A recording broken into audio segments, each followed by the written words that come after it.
years were spent growing up in a farming and ranching community, a small town. And so that meant that my childhood friends belonged to families who owned dairy farms or they had cattle ranches. And there were even a few sheep ranchers. It was a lot of fun to hang out with them as they did their work. I got to ride horses a lot, pretend that I was a ranch hand. And I learned early on some interesting things. The cattle ranchers, at least in that area, they thought that sheep were stupid animals and not worth their time. Conversely, the sheep ranchers thought that cattle were stupid and way too expensive to bother with. But the truth is, if you raised cattle, it was probably because that had been in your family for generations, and that's just what you did. And the same thing was true for sheep ranchers. The other truth I discovered was that neither cows nor sheep are inherently stupid at all. They're just different. They're different kinds of animals. One major difference, though, is in how they prefer to be moved from one place to another. With cows, you get them to move by commanding them from the rear. You basically have to startle and almost frighten them just enough so that they'll move, but not so much that they will stampede.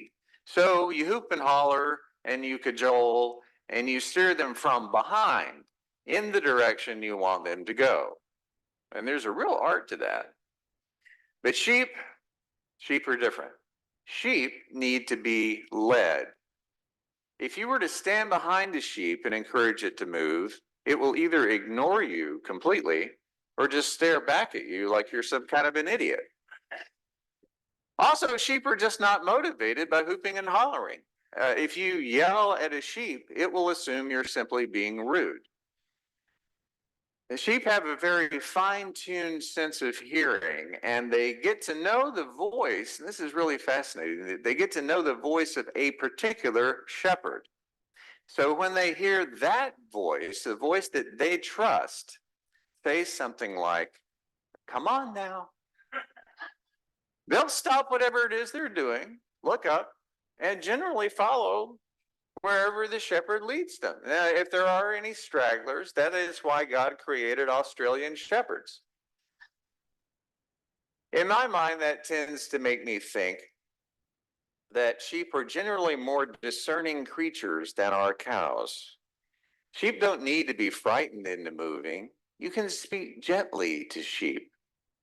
And they're agreeable enough that if they trust you, they will assume that you are taking them someplace that is at least as good as the last place, if not better. So why not give it a chance?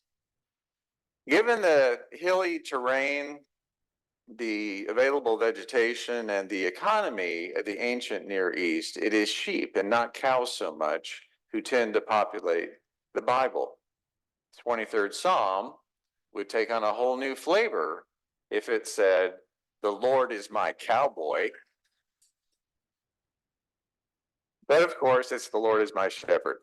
And it's safe to say that the abundance of sheep and everyone's familiarity with sheep and the business of sheep herding in the first century is why Jesus uses sheep and shepherding so often as a metaphor. It's such a strong image, Jesus as the good shepherd. It can just fill us with a nice, warm, fuzzy feeling. I once served a church where the sanctuary was dominated by a huge stained glass window over the altar. It depicts Jesus surrounded by a large flock of sheep, and cradled in his arms was a little lamb. In his other hand, he held a shepherd's crook. It was all very serene and peaceful. Plenty of members there told me how much that window meant to them. They had grown up staring at it, and they loved coming to that church sanctuary because it just filled them with peace. And I got that. When I first saw that window, I understood why that image mattered and why it has stuck with us through the ages. Just like the many ways the Bible can be interpreted, there are always different ways you can interpret a piece of art, and that window in that sanctuary was no different. What was it trying to say? Was that familiar image mostly about Jesus? Because after all, just like our passage today from John's Gospel, there are plenty of occasions in the Bible where Jesus does refer to himself as a shepherd, one who will go to extreme lengths, searching for the one lost sheep until it is found. And in today's gospel reading, he specifically says that he is the good shepherd. So, was that primarily what that stained glass window, or any stained glass window depicting Jesus as the good shepherd, is what it's saying? Or is it mostly about all of those sheep? Because the sheep in those stories, who do they represent? You and me, of course. So are we supposed to imagine ourselves up there on a window like that? Is the message that we're supposed to be sticking close to Jesus wherever he may lead us? Or is it meant maybe to represent that we're intended to be a group, a collection, a flock of sheep? Well, maybe yes to all the above. But there's an interesting backstory to this particular passage that we don't often dive into. Jesus talks about sheep because earlier on in John's gospel, he had given sight to a man who had been born blind, blind since birth. And that led to a big controversy with the neighboring Pharisees. Now, the Pharisees are often given a bad rap. They're not inherently bad people. Their hearts were in the right place. They genuinely believed that they were living righteous lives, and they tried to be good examples for other people to follow. But it also meant that they saw themselves in the role of being the defenders of the faith in a faithless world. And it's kind of a slippery slope whenever any group of people begins to feel that way about themselves, because they can then believe that their particular vision of morality and ethics and religion, well, then that ought to be the norm for everyone else. And if it's not embraced as the norm, that only proves how morally corrupt the culture is. And they, in turn, can convince themselves that because their beliefs are not being as widely embraced as they would prefer, then that makes them a persecuted group. I know, it's weird. So they figure out different things. They figure out ways to legally impose their beliefs on others, quite often by taking over the judicial system. This is a historical pattern. It's nothing new. And when that happens, faith then turns from being something that you follow willingly into something that you're compelled to do. You may even be frightened into doing it. Well, in any case, the Pharisees did not care for Jesus because so much of what Jesus said and did struck them as heresy. Jesus went around talking about the expansive nature of God's love, that God loves and embraces basically everyone without any preconditions, and let's give peace a chance, folks. But that kind of soft-hearted religion did not adequately separate the righteous from the unrighteous, the wheat from the chaff. And that is what the Pharisees' belief system was based on, defining who was godly and who was not. So they refused to believe that Jesus was even capable of performing a miracle, and they proceeded to do their best to discredit him. All this business of helping other people who had obviously sinned, otherwise why would they be blind in the first place? All of that had to stop. Set a very bad example. So the Pharisees form up what amounts to a religious kangaroo court, where they force this formerly blind man to appear. They issue him a subpoena and to testify as to whether he had truly always been blind or if he'd been faking it all these years, and to explain to them what had happened.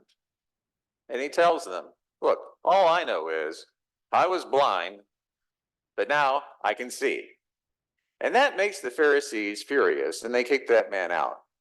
But then they call the men's parents in for questioning. And their response is, look, our son is all grown up. He's capable of telling his own story for himself. You got to feel sorry for these parents. It was believed back then that if your child was born with any kind of debility, it must have been your fault somehow. The thinking was maybe it was the sins of the parents that caused that.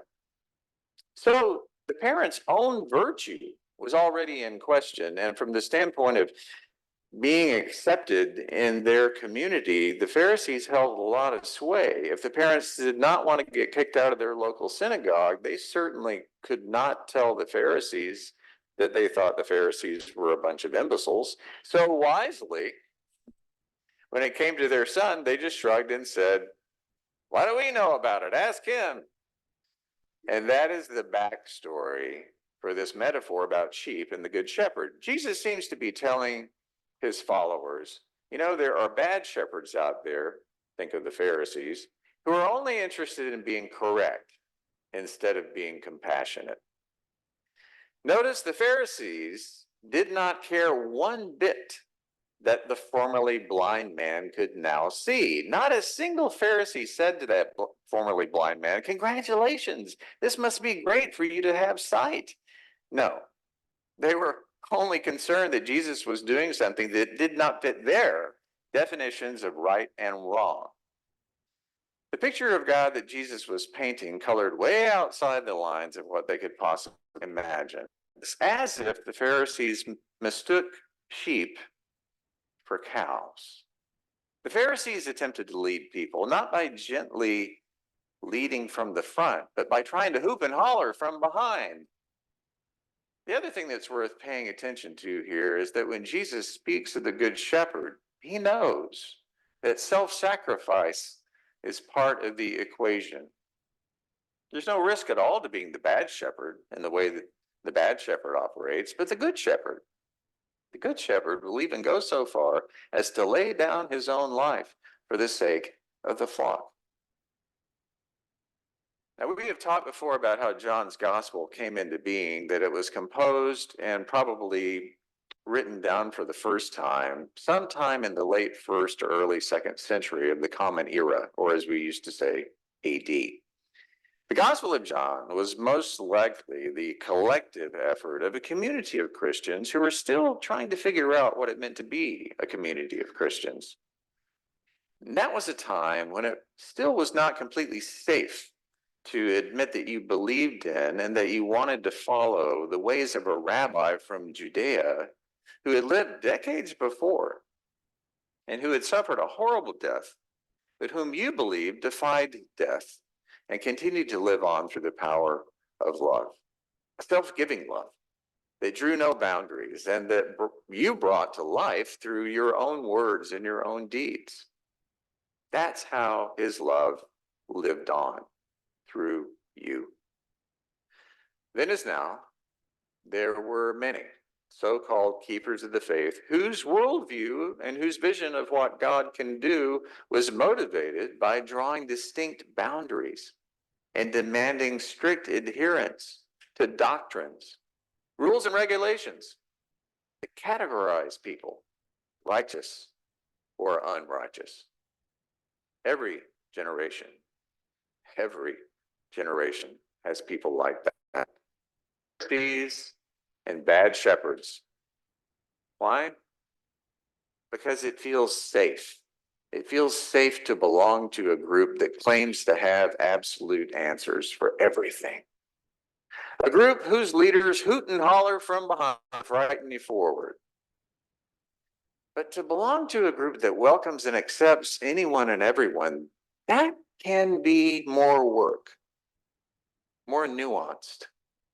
It can be more challenging to be willing to follow the lead of someone speaking softly, someone who will go to great lengths to find you and to bring you back to safety. Someone who doesn't care if you're the black sheep of your family, and you always have been. You're still just as valuable, and you are still just as loved as anyone else. I think that's what those folks in that early faith community experienced together. I think that was their vision of Jesus, because they received and then gave that expansive, unconditional love with each other. It was their experience that by being open and welcoming and accepting, as self-giving as that was, that their faith and their love for each other grew. And their numbers grew. Because a community like that, where love is freely given and freely received, is always needed in any place and time. The need for such a place of love transcends location and time.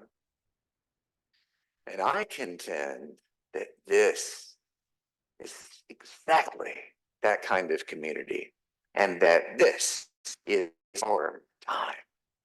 We live in a location and in a moment in time when there are a lot of loud voices in our culture insisting that their way of understanding God is and how God works in the world, and it is the only way that happens. We live in a place and time where so many of our friends and neighbors and family members form their impressions about what it means to be a Christian and to be part of a Christian community based on the beliefs and actions of a minority of Christians whose worldview is narrow, exclusive, and punitive. People who insist on imposing their concept of God onto the rest of us, hooting and hollering and pushing people as if they're cattle. So that means that you and I have an opportunity to do all we can to distinguish ourselves, to make it crystal clear that we are not and we refuse to be cattle, to love each other, to welcome and love all who seek belonging and opportunities for nurture and serving others unselfishly, to embrace the truth that we are very discerning sheep, to know and to follow the gentle, loving, welcoming voice of the Good Shepherd, and to invite all people to join our flock.